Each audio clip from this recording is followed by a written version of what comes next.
आपण दिल्लीतल्या विषयाकडे नंतर येऊ, पण आमच्यासारख्यांना अस्वस्थ करणारा एक विषय कालपासून मी पाहतो आहे. गडचिरोली जिल्ह्यामध्ये धानोरा गावात, गडचिरोली जिल्ह्यातल्या धानोरा गावामध्ये आश्रमशाळेमध्ये सर्पदंशाने 3 मुलींचा मृत्यू झाला. ही अत्यंत चिंताजनक आणि अस्वस्थ करणारी घटना आमच्यासाठी. एकंदरीत 6 मुलींना सर्पदंश झाला, 3 मुलींचा मृत्यू झाला. त्या आदिवासी मुलींना वेळेवर उपचार मिळू शकले नाही. त्यानंतर उरलेल्या 3 मुलींना घाईघाईनं नागपूरला हलवण्यात आलं. आदिवासी पाड्यांवर आदिवासी आश्रमशाळांची अवस्था काय आहे याकडे राज्याचे मुख्यमंत्री देवेंद्र फडणवीस यांचं लक्ष आहे का?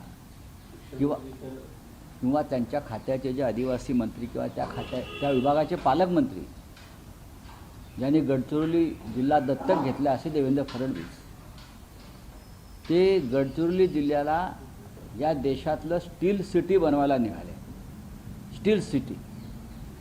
आणि संपूर्ण गडचिरोली जिल्ह्यामध्ये पर्यावरणाचा ऱ्हास सुरू आहे. खाणी ज्या दिलेल्या आहेत खाण मालकांना, उद्योजकांना, मोठ्या जिंदालपासून असे अनेक जे भाजपचे मोठे देणगीदार आहेत, त्यांनी गडचिरोलीमधलं जंगल तोडलं, गडचिरोलीमधल्या नद्या प्रदूषित केल्या, गडचिरोलीमधले डोंगर तोडले. त्याच्यामुळे जमीन जंगल हा ही जी घोषणा आहे आदिवासींची की आम्ही या जमीन जंगलचे मालक आहोत, तो आदिवासी विस्थापित झाला. आणि डोंगरावरचा वाघ, बिबळे, जंगली प्राणी, साप हे आदिवासींच्या घरात आणि शाळांमध्ये घुसून बळी घेत आहेत. तुम्ही नक्षलवाद संपवला म्हणताय गडचिरोलीचा, म्हणून आदिवासींचे मृत्यू थांबलेले नाही आहेत. ते अशा पद्धतीनं आपण मारताय. कसला विकास करताय तुम्ही आदिवासींचा? उपचार मिळत नाहीत आदिवासींना साप चावल्यावर, विंचू चावल्यावर. आणि तुम्ही गडचिरोलीची स्टील सिटी करायला निघालेला 3 विद्यार्थिनींच्या मृत्यूनं जर या राज्यांचं सरकार हळहळलं नसेल, अस्वस्थ झालं नसेल, तर यासारखं निर्दयी सरकार नाही. विकासाच्या या राज्यातल्या सरकारी शाळा, जिल्हा परिषद शाळा यांची अवस्था जाऊन बघा. मी आश्रमशाळेविषयी बोलतोय आत्ता, जिथे आदिवासी राहत आहेत, जगत आहेत मुलं. काय त्यांना मिळत आहे तुमच्या विकासामुळं? तुम्हाला माहिती आहे का, त्या गडचिरोली जिल्ह्यामध्ये जो खाण उद्योग आहे, त्यांची जी वाहनं चालत आहेत, हजारो लाखो वाहनं जिथे चालत आहेत, त्या वाहनाखाली गेल्या वर्षभरामध्ये 150 आदिवासी चिरडून मेले आहेत. त्यांचा मृतदेहसुद्धा गायब केले जातात FIR नको म्हणून. रक्ताचं थरोळं साचतं गडचिरोलीच्या त्या रस्त्यांवरती. एखादा आदिवासी कोणी आला, 5 मिनिटात ती बॉडी हलवली जाते आणि तिथे पाण्याचे फवारे मारून ते रक्त साफ केलं जातं. आणि पुरावा न असे 1500 लोक आतापर्यंत मेले. मध्यंतरी मला इथे येऊन ते काही लोक भेटले. मी आता जाणार आहे. हा साधारण 1.5 ते 1 वर्षातला आकडा आहे. आणि याचा कुठेही ही नोंद ठेवत नाहीत जिल्ह्याचा कलेक्टर, खाण मालकांच्या दबावाखाली. त्यांना नुकसान भरपाई द्यावी लागेल म्हणून. 1500 लोक मेलेले आहेत. आम्ही उचलू. मुख्यमंत्री काय करतो आहे? आदिवासी विकास मंत्री काय करतायत? मला सांगा. यासाठी विकास हवा आहे का तुम्हाला? काय मिळतं आदिवासींना? आदिवासींना विस्थापित केलं आहे तुम्ही. कसला रोजगार आणताय? किती रोजगार मिळाला आहे तिकडे?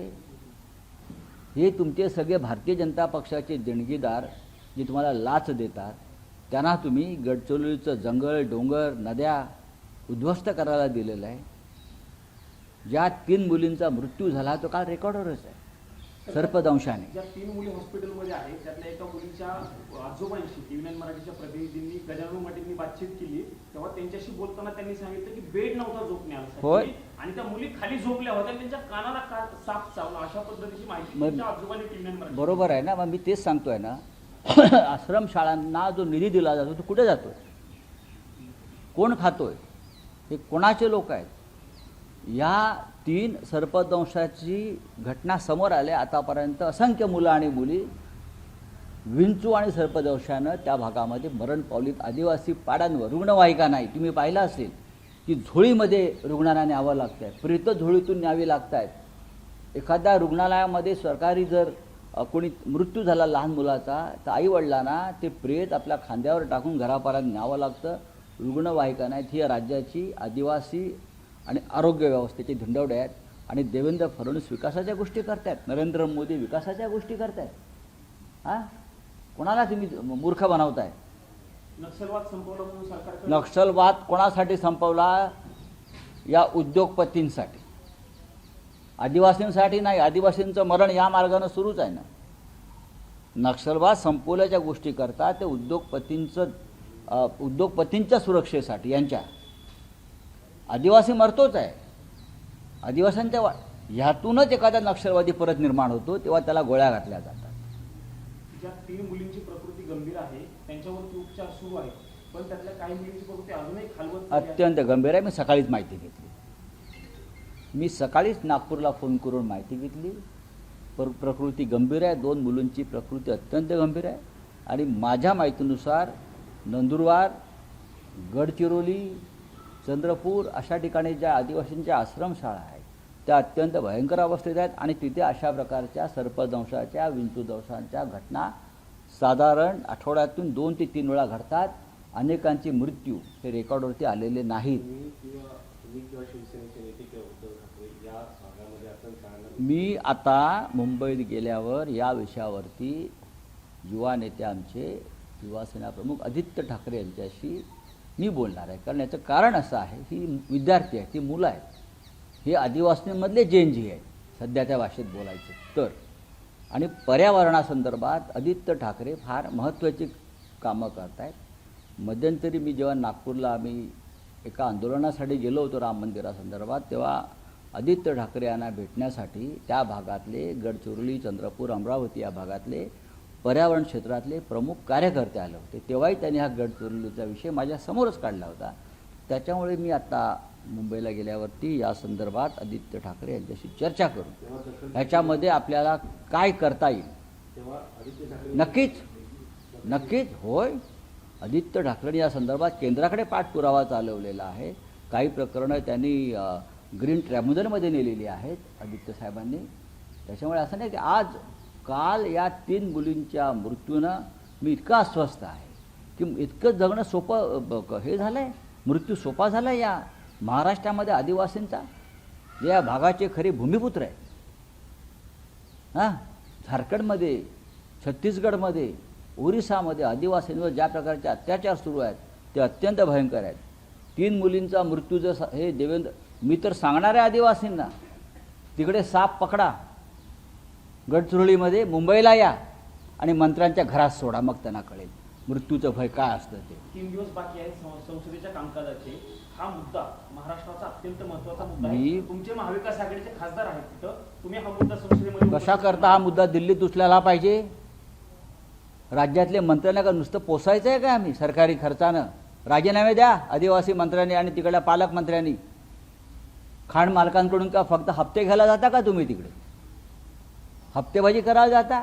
माझ्याकडे आकडे आहेत,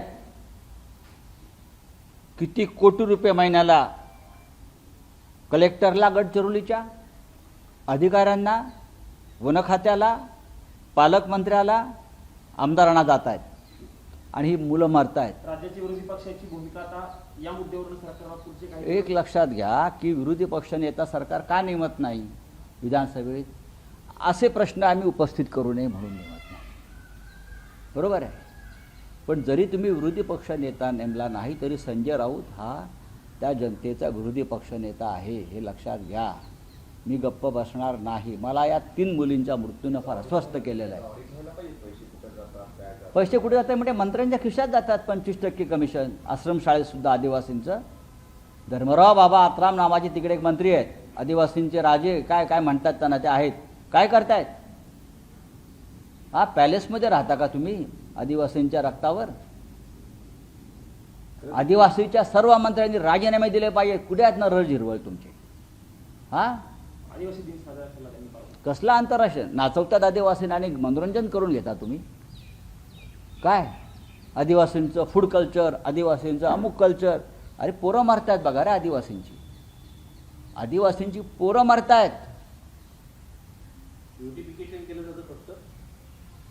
शो करतायत आंतरराष्ट्रीय आदिवासी दिवस कशाला आंतरराष्ट्रीय और महाराष्ट्राचा आदिवासी दिवस करा ना तुम्ही काय चाललंय बघा या सगळ्या आदिवासींना माझं आव्हान आहे मी बोलणार आहे पकडा तिकडे साप आणि विंचू आणि सोडा यांच्या घरात हे आंदोलन पाहिजे सर अमित शहा वर्षावर सोडा साप मग कशी यांची पोरं सैरावैरा धावतायत मग त्यांना कळेल अमित शहा सभागृहामध्ये बोलण्यासाठी तयार झालेले आहेत. किरण रिजिजू उपकार करतात का आदिवासी आपले अमित शहा बोलायला तयार झाले सभागृहात उपकार करतायत संसदेवर लोकशाहीवर देशावर उपकार कर रहे क्या हाँ मेहरबानी कर रहे आने दो ना देख लेंगे उशीर झाला बोलायला पण नाही. नहीं मैं मेहरबानी कर रहे हैं ना मैं आ रहा हूँ भाई मेहरबानी करतात का ते महाराष्ट्रातील 5,000 अधिक कंपन्या दुसऱ्या राज्यामध्ये गेल्यात किंवा त्या कंपनीतली परदेशात गेलेल्या आहेत अशी माहिती 3,500 कंपन्या बंदही झालेल्या आहेत याचं उत्तर देवेंद्र फडणवीसांनी द्यावं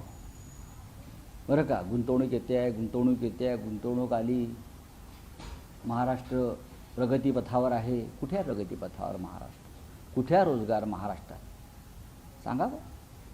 कशामुळं या कंपन्या जात आहेत. सरकारला सरकारच्या धोरणाला कंटाळून सरकारच्या खंडणीखोरीला कंटाळून उद्योगमंत्री तर उदय सामंत आहे. हो ते उद्योगमंत्री आहेत म्हणजे नक्की कोणाचे उद्योगमंत्री आहेत किती उद्योग आणले त्यांनी MIDCची अवस्था बघा जरा कशा विकल्या जात आहेत हिशोब माझ्याकडे पूर्ण आहे प्रत्येकाचा माझ्या इतका हिशोब सरकारच्या ऑडिटर जनरलकडे सुद्धा नाही आहे हिशोब माझ्याकडे पक्का आहे प्रत्येकाचा हिशोब आहे कळलं हां कसं फावडे घेऊन बसलेले आहेत आणि कसं खोऱ्याने पैसे तिजोरीचे आणि जनतेचे लुटतायत जमिनी कशा लुटल्या जात आहेत प्रॉपर्ट्या कशा विकल्या जात आहेत हां शाळेपासून आरोग्य खात्यापर्यंत आदिवासीपर्यंत फक्त लाचखोरीच सुरू आहे पुढे जातोय निधी काय करतायत देवेंद्र फडणवीस मला सांगा ना काय करतायत सर मंगलमिलन सुरू एनडीच्या खासदारांचा हातात तिरंगा झेंडा घेऊन मोदींच्या समोर सगळे खासदार आता मूर्खांचा कारभार आहे तो